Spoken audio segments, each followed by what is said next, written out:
बिहार की सियासत में दशकों से धुरी बने रहे सीएम नीतीश कुमार को निपटाने के लिए भाजपा क्या बिहार में महाराष्ट्र वाला प्लान एक्टिवेट कर चुकी है? क्या नेतृत्व के संकट से जूझ रही पार्टी जेडीयू ने भाजपा के समक्ष हथियार डालने शुरू कर दिए हैं? 2 दशक से राजनीति में चतुर खिलाड़ी की तरह मैदान में डटे रहे नीतीश कुमार का क्या यह आखिरी मुख्यमंत्रित्व काल है? क्या 2025 के चुनावी नतीजों के बाद 74 वर्षीय नीतीश कुमार बिहार के अतीत बनकर रह जाएंगे? क्या नीतीश कुमार के राजनीतिक अंत के साथ साथ जेडीयू के भाजपा में विलय की तैयारी भी शुरू हो जाएगी? शायद यही तो वजह नहीं कि हाल में हुए मंत्रिमंडल विस्तार के बाद जेडीयू छोटे भाई और भाजपा बड़े भाई की भूमिका में दिखने लगा है। पीएम मोदी के लाडले सीएम नीतीश कुमार का कोर वोटर कुर्मी, कोयरी और अति पिछड़ा के पास आखिर क्या वाकई जेडीयू ही एकमात्र विकल्प है, या फिर जेडीयू का कोर वोटर अब नए सिरे से नए विकल्प की तलाश में जुट गया है? सीएम नीतीश कुमार के बाद कौन?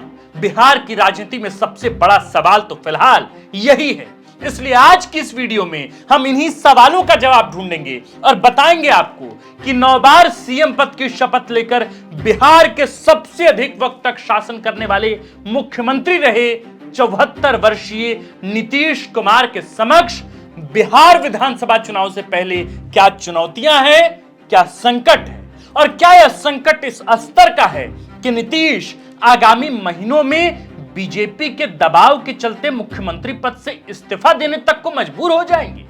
नमस्कार, हमारा नाम है आकाश आनंद और आप देखना शुरू कर चुके हैं 4th पिलर बिहार पर, बिहार की सियासत का सबसे सटीक, सबसे विस्तृत विश्लेषणात्मक कार्यक्रम जिसका नाम है सियासी कहानियां। राजनीति के शुरुआती दिनों में मैन ऑफ डिसेंट वर्ड्स के नाम से मशहूर रहे सीएम नीतीश कुमार बाद में अक्सर अपने ही कहे से बिल्कुल पलटने वाले बयानों की वजह से सुर्खियों में रहे। कभी सुशासन बाबू की छवि लेकर राजनीति करने वाले नीतीश कुमार बाद के वर्षों में जोड़ तोड़ की राजनीति में माहिर बताए गए। जेपी के आंदोलन की उपज नीतीश कुमार ने चलना तो समाजवाद के विचारों से शुरू किया, पर धीरे धीरे सत्ता में बने रहने की महत्वाकांक्षा ने उन्हें ऐसा हुनर सिखाया कि चुनावी नतीजों के बाद संख्या बल चाहे किसी पार्टी के पास ही क्यों ना हो, नीतीश कुमार का सीएम बनना ही यथार्थ समझा गया। पर अब बिहार का सियासी मौसम फिर से करवट बदलने को बेताब है। भविष्य के आईने में फिलहाल कुछ भी स्पष्ट नहीं। एनडीए अलायंस से बिहार का सीएम चेहरा कौन होगा, इस सवाल के जवाब में भले ही एनडीए नेता नीतीश कुमार का नाम लेते हों, पर एनडीए की सरकार बनी तब नीतीश कुमार सीएम पद की शपथ ले भी पाएंगे कि नहीं, इस पर खुद जेडीयू और स्वयं नीतीश कुमार भी कंफ्यूज दिखते हैं, टेंशन में दिखते हैं। टेंशन हो भी भला क्यों ना, क्योंकि महाराष्ट्र में एकनाथ शिंदे को हटाकर बीजेपी ने आखिरकार देवेंद्र फडणवीस को ही तो सीएम बनाया था। भले ही महाराष्ट्र का चुनाव एकनाथ शिंदे के चेहरे पर लड़ा गया, पर नतीजों के बाद बाजी जैसे पलटी वो अपने आप में एक शानदार पॉलिटिकल कहानी है और सीएम नीतीश के लिए एक बहुत बड़ी सीख।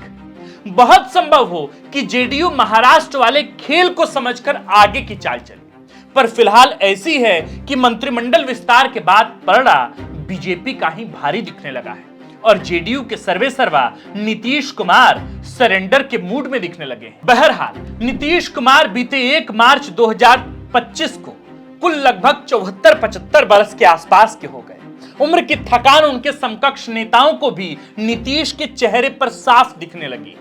बीते कुछ वर्षों से उम्र जनित समस्याओं के कारण वे अक्सर बीमार बताए जाने लगे हैं। कई बार स्थितियां ऐसी बनी कि नीतीश कुमार को प्रगति यात्रा तक रोकनी पड़ी।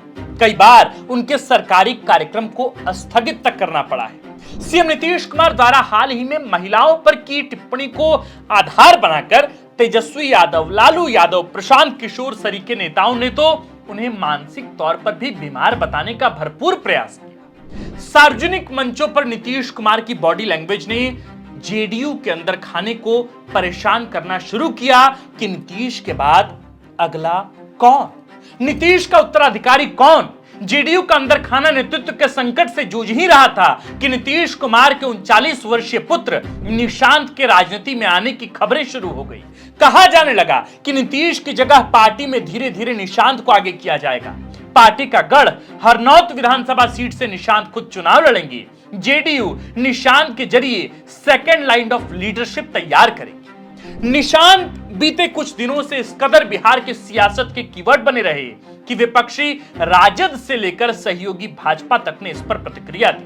तेजस्वी ने तो नीतीश के इकलौते संतान निशांत को अपना भाई बताते हुए कहा कि निशांत के राजनीति में आने से जदयू की जीवित रहने की संभावना बनेगी। तेजस्वी यादव ने साफ कहा कि मेरी व्यक्तिगत इच्छा है कि निशांत अविलंब राजनीति में आए, अन्यथा शरद यादव द्वारा बनाई गई जदयू को भाजपा समाप्त कर देगी। जाहिर है कि तेजस्वी के इस उल्लेख में एक जोरदार राजनीतिक कटाक्ष था।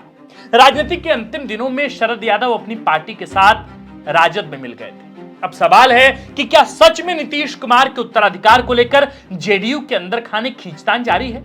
जवाब है हाँ।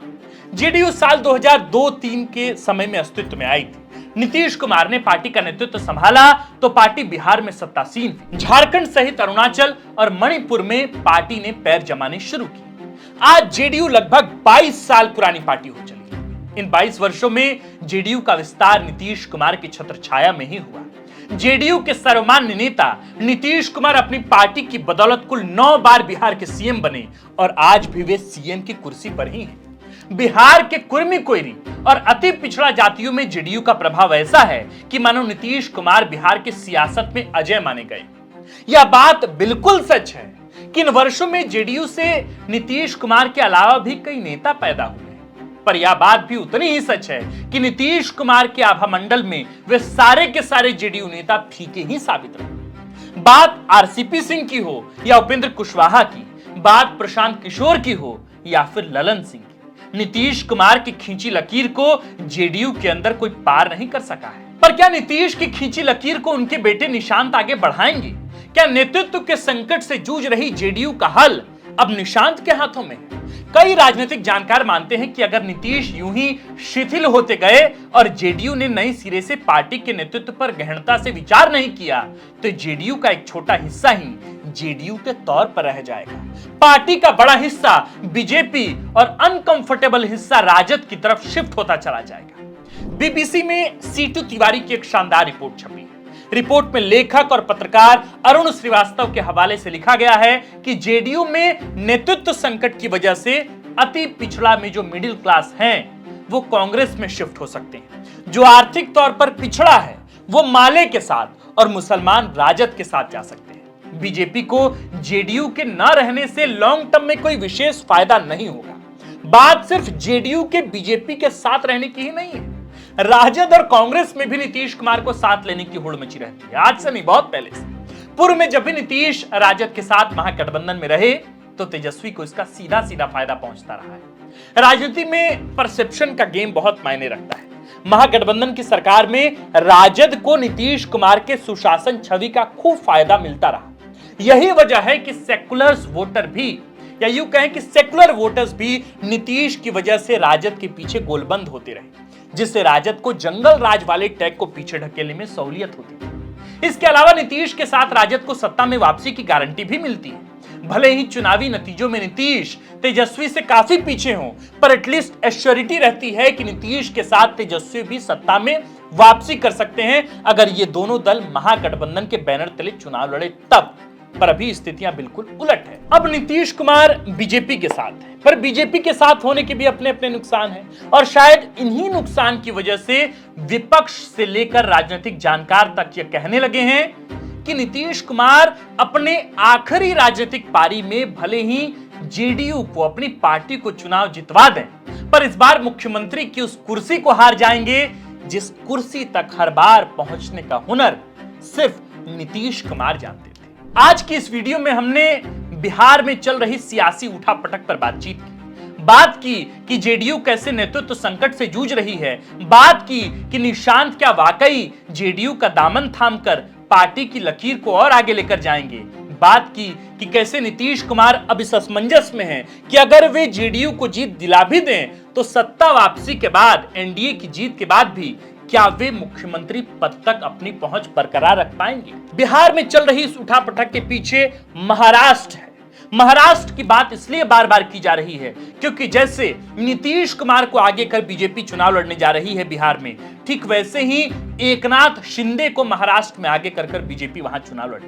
पर चुनावी नतीजों के बाद जब बीजेपी की स्थिति मजबूत हुई तो वहां एकनाथ शिंदे को हटाकर देवेंद्र फडणवीस को मुख्यमंत्री का चेहरा घोषित कर दिया गया, उन्हें विधायक दल का नेता बना दिया गया और महाराष्ट्र का कमान देवेंद्र फडणवीस के हाथों दे दिया गया। तो कुछ ऐसी ही चर्चा, कुछ ऐसा ही संशय इन दिनों राजनीतिक जानकारों के बीच और जेडीयू के तमाम नेताओं के बीच भी है। संशय इस बात की कि बीजेपी फिलहाल तो नीतीश कुमार को आगे कर चुनाव लड़ने तो जा रही है, पर क्या चुनावी नतीजों के बाद भी नीतीश कुमार ही मुख्यमंत्री की कुर्सी तक पहुंच बनाएंगे?